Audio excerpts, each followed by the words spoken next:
File Epstein, memang datanya bocor atau hanya untuk pengalihan isu? Ayo kita lihat.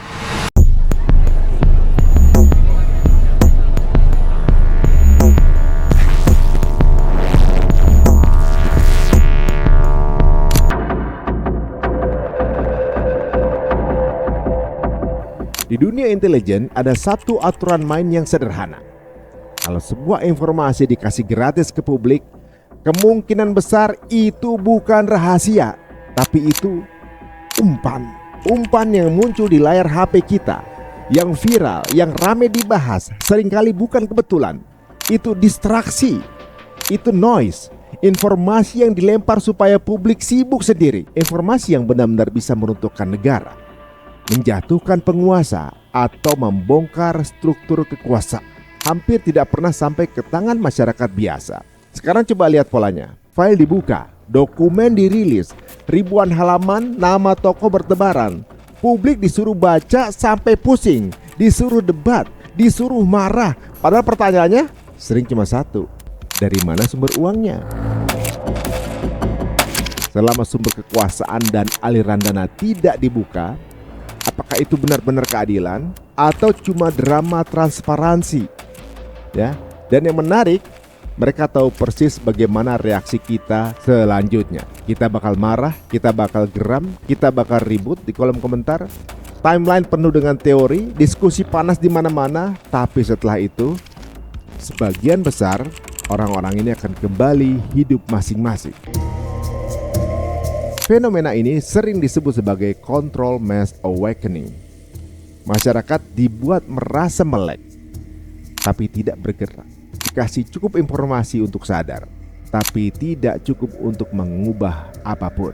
Kalau kita tarik ke belakang, pola ini bukan hal baru. Contoh paling dekat, masa pandemi. Banyak orang melihatnya sebagai krisis kesehatan, tapi ada juga yang melihatnya sebagai tes kepatuhan global. Seberapa jauh manusia bersedia mengikuti aturan, bahkan ketika aturan itu menyentuh kebebasan pribadi mereka. Pembatasan mobilitas, isolasi nasional, intervensi medis massal, dan sekarang sebagian orang percaya pola pengujiannya mulai bergeser. Bukan lagi kepatuhan fisik, tapi kepatuhan mental. Pertanyaannya bukan lagi apakah kamu mau nurut, tapi apakah kamu masih peduli? Karena target akhirnya bisa jadi sesuatu yang lebih berbahaya. Nihilisme massal. Kondisi ketika masyarakat sudah tahu banyak hal busuk, tapi memilih berkata, ya udahlah, gue juga gak punya kuasa. Dan disinilah pola klasik sering muncul. Problem, reaction, solution. Masalah muncul, publik bereaksi.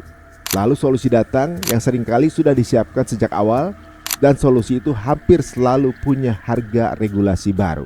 Privasi yang makin sempit, di internet yang makin diawasi dengan alasan keamanan, publik merasa menang karena file dibuka. Padahal mungkin aja nih, yang kita lakukan cuma mengunyah umpan, sementara perhatian kita tersedot ke satu arah. Hal yang jauh lebih besar bisa aja berjalan diam-diam di belakang layar. Dan sebagian orang percaya salah satu senario yang paling ditakuti di era modern adalah sesuatu yang kelihatannya sederhana, blackout. Bukan cuma listrik mati, tapi padamnya sistem yang menopang kehidupan modern. Karena hari ini listrik bukan sekedar penerangan, listrik adalah fondasi peradaban. Kalau listrik hilang, internet ikut hilang. Kalau internet hilang, komunikasi runtuh.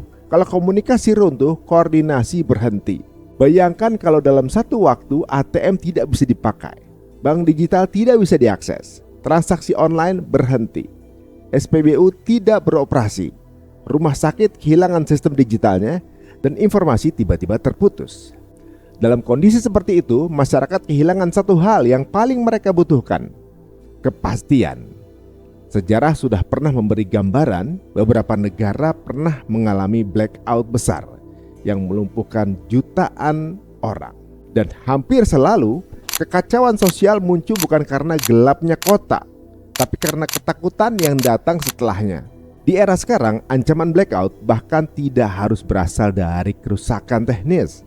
Banyak analisis percaya perang modern bisa terjadi lewat serangan cyber ke infrastruktur listrik, bahkan dengan pola disengaja agar di mana saat itu akan ada ketergantungan pada penguasa tanpa peluru, tanpa ledakan, tapi cukup untuk melumpuhkan satu negara.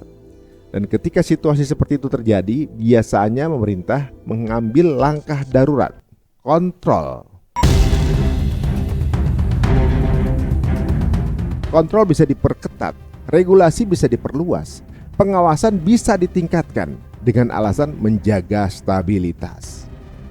Dan dalam situasi chaos, manusia cenderung menerima apapun yang dianggap bisa mengembalikan rasa aman.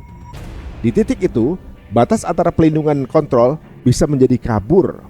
Dan ironisnya, semakin canggih teknologi, semakin besar ketergantungan manusia pada sistem yang sama.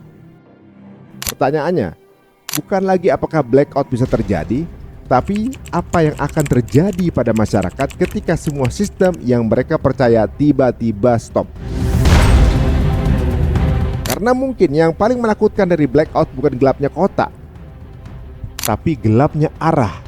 Dan pola ini adalah di mana pola Dajjal merekrut pengikutnya.